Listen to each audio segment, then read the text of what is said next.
Hi everybody, I'm Joey, and I thought I'd just give you a little update. I don't have a full video just yet to show you, but I do have, you may be able to see over my shoulder, Christmas came early for me today,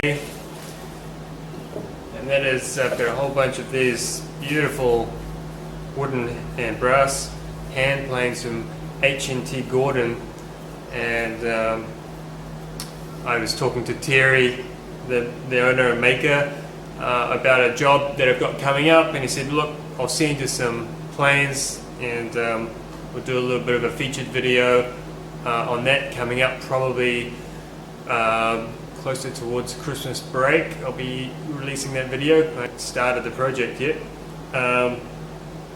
So he said, yep, have some planes and show them off, and that is what I'm going to do, because these things are gorgeous. I'll show you a little bit about what they can do soon, even though this isn't even the proper video for them, but I am so excited to have them. I thought I'm just going to try them out and see what I can do with them. I'll give you a quick show around what we're doing in the workshop at the moment. So we've got this solid pine carcass with solid oak panels, this kitchen underway, and it's getting to the finishing stages now.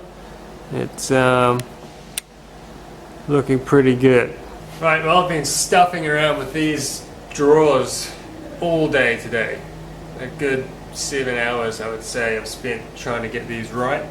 And I don't know if you can see on the video, but with this set of drawers, the grain here comes all the way around, since this is one plank of timber. And so these are your regular kind of kitchen soft closing drawers, and the clients have opted for this corner setup.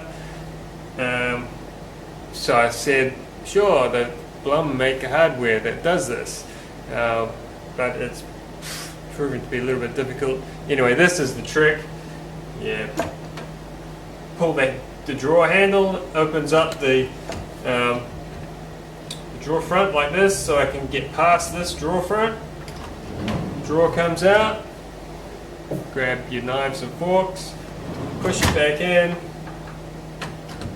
and everything clicks back into place. And I've still got a little bit of tidying up with gaps and things. Things aren't quite lining up where I want them to, and the adjustments don't seem to be working, but I'm getting there, and I think it's going to look pretty cool.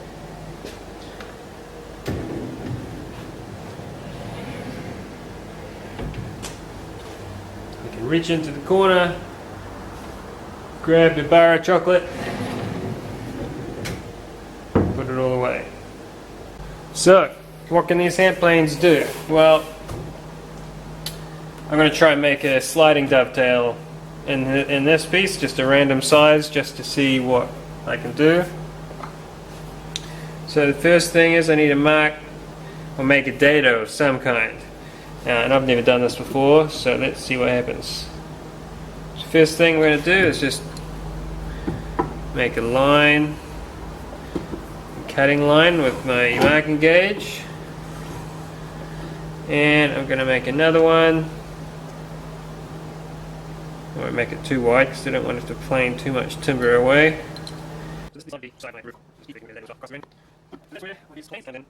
Now this is called a snipe bill. You can see it comes to a very fine point, and that very fine point runs down the marking gauge line I just made. It means I can start, find my marking gauge line,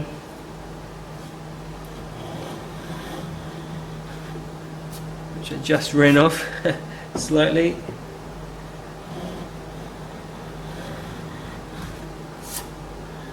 So now, snipe bills come, obviously this would be, I guess, the left hand. Now I want to go on the other side of the groove, so I need the right-handed version, which I happen to have here. And this one looks just about ready to go. By the way, I knew these planes were coming, so I made this little hammer. Took me about an hour or something. lathed up a little bit of brass, made a Purple Heart handle, and it's brilliant for setting my planes. So now I can run down the other side of my marking gauge line.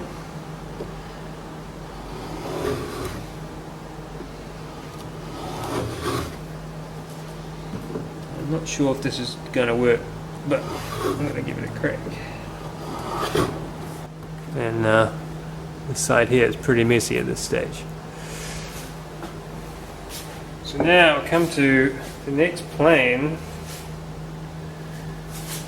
which is this beautiful piece of brass here. It's a side rebate plane, so it's very similar in shape to the snipe bill, but the cutter is on the side, and there's something like 25 mil, an inch of cut there, so you can clean out a really deep dado or groove. And I'm thinking that I should be able to run along the side of this, run in this groove and create a kind of a dado, but I don't know if it's actually going to work. Right, so it looks like this is not going to work, but I think the theory is feasible. Alright, so I've swapped out to a little piece of oak here because my last plan was not going to work, so I haven't thought about it enough. So what I'm going to show you is, let's see which plane I need here. So I'm going to use the side rebate plane, but it comes with this awesome dovetail fence. So it's not just a height adjustment, it's not just a depth adjustment.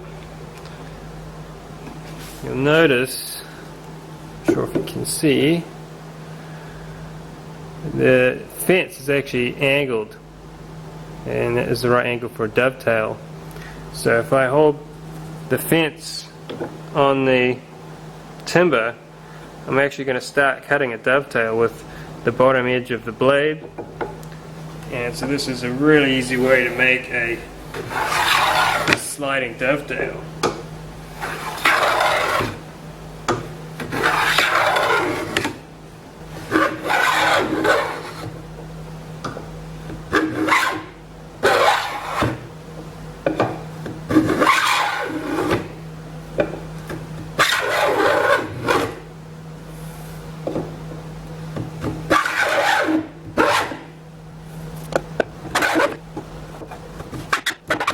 That is already full thickness shaving. So now I'm going to put the fence on the other plane.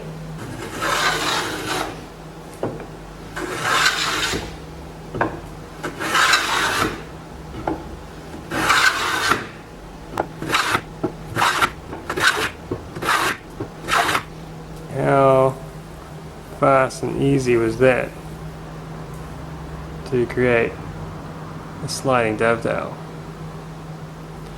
Not that it's even, I'm just playing around.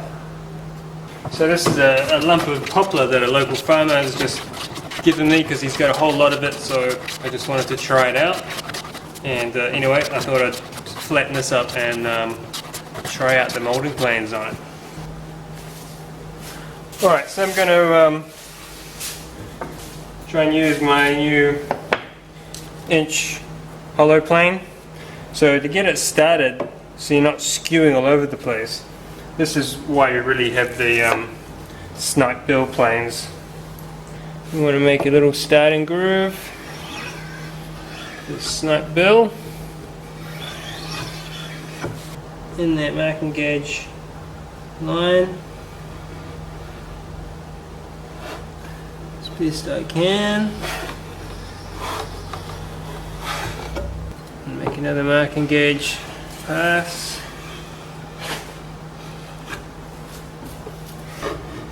Follow my marking gauge line. Oop, I ran off. It's a bit tricky.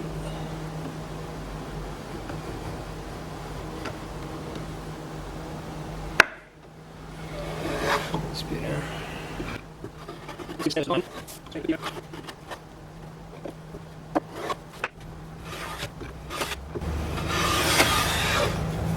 Now, in theory, my hollow plane will fit in those two grooves that I just sliced.